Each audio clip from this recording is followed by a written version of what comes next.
আসসালামু আলাইকুম রহমতুল্লাহি ওবরাকাতু। শর্টস একটা ভিডিওর ভিতরে আমাদের এই ধরনের এলইডি লাইটের যে ড্রাইভারগুলো, হ্যাঁ, অনেকেই যখন আমরা রিপেয়ারিং করতে যাই সেই ক্ষেত্রে দেখা যায় এই যে মানে শর্ট সার্কিট হয়ে ব্রাস্ট হয়ে যায়।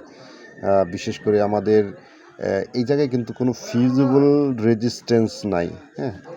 মূলত এই ড্রাইভারগুলো কিন্তু দ্রুত এভাবেই কাটে।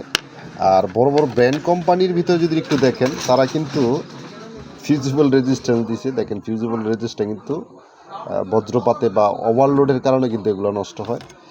আর আমরা চাইলে এগুলাতে আমরা প্রোটেক্ট করতে পারি এই ধরনের রেজিস্ট্যান্স ইউজ করে। দেখেন তারা কিন্তু এই ধরনের রেজিস্ট্যান্স ইউজ করছে। এটা হলো 33 ওহমসের রেজিস্ট্যান্সটা। আপনারা চাইলে কিন্তু এই ধরনের রেজিস্ট্যান্স ইউজ করলে কি হবে, যখনই লাইটটা কাটবে তখন আমাদের এটা 30 পয়সা বা 20 পয়সা দিয়ে কিন্তু আমরা এটারে আবার রিপেয়ার করতে পারবো, হ্যাঁ। তো আমাদের ওভার ভোল্টেজের কারণে আমাদের